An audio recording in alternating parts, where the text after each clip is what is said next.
Okay, hello. I figured we'd go on a field trip today. This is about 5 minutes from where I live. This is Niagara Falls, for those of you who don't know. And I noticed a lot of townhouses being built. Behind me, actually, there's a bunch of new apartments being built. But of course, we're seeing a lot more density these days. So I kind of wanted to get out and show you guys and talk about some numbers too that I've recently uncovered.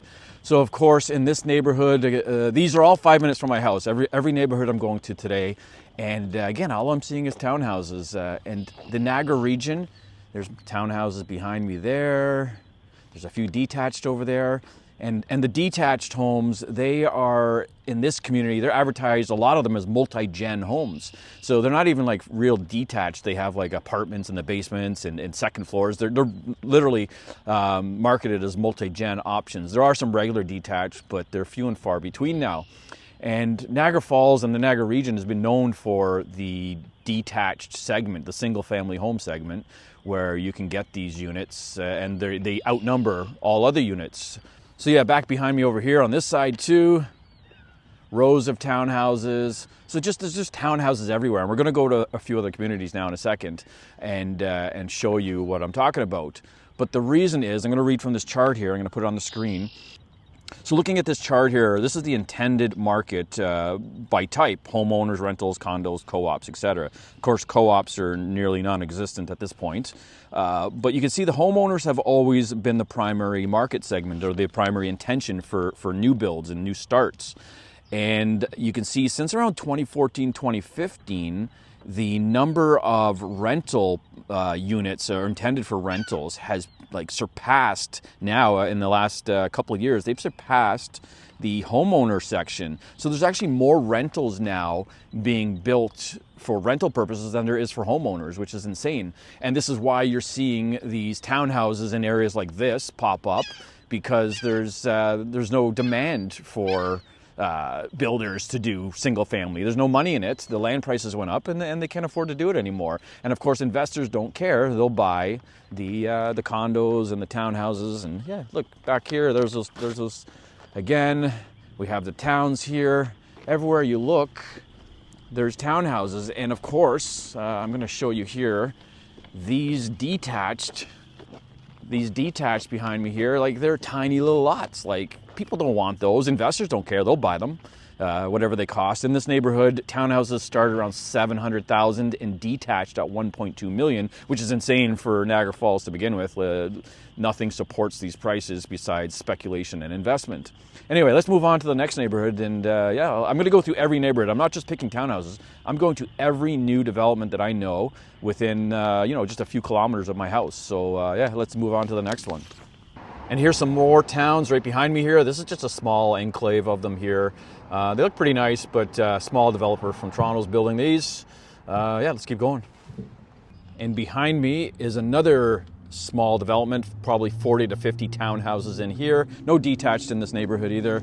And you can see, yeah, it's all townhouses. And no locals would have bought these townhouses either. These are all like investors, speculators, whatever you want to call them, that would have purchased these.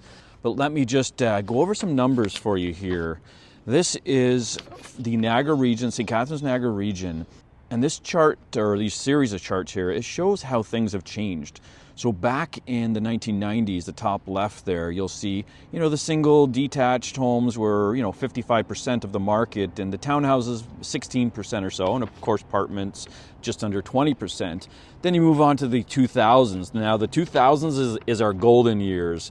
Almost 74% of homes were single homes.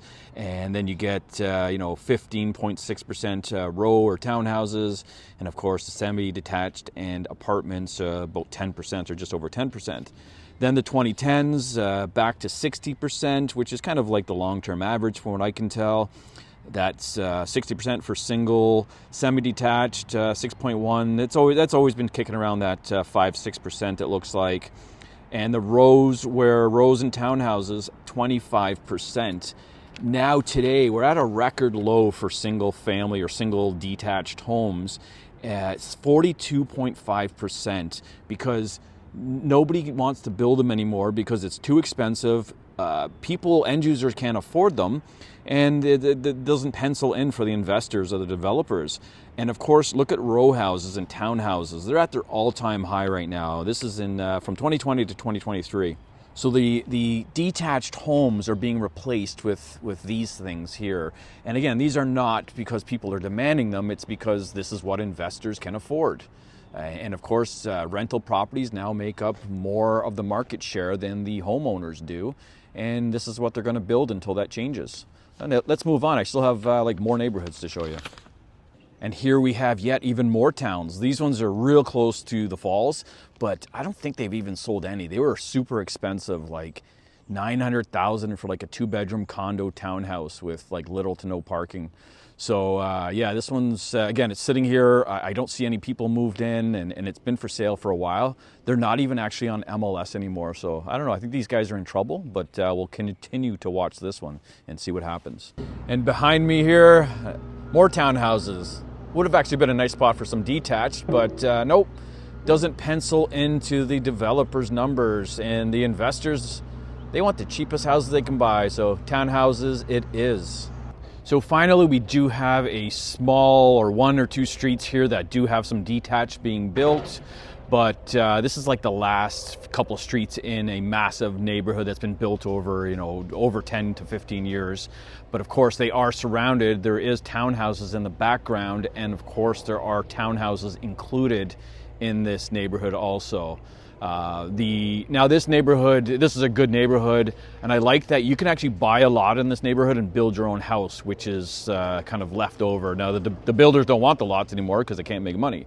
So this is one of the few neighborhoods where you can actually still do that, and I actually know someone building in here. They've bought the lot themselves, and they're building their own house, subbing it out and whatnot. But so yeah, there are still a few detached, but not as many as there used to be. There used to be the majority was detached, and now it's just townhouses everywhere I look in this city. Let me know what's going on in your city if you notice a big change in the density of housing, because I sure have. Anyway, I'll see you on Tuesday, and that's it for today.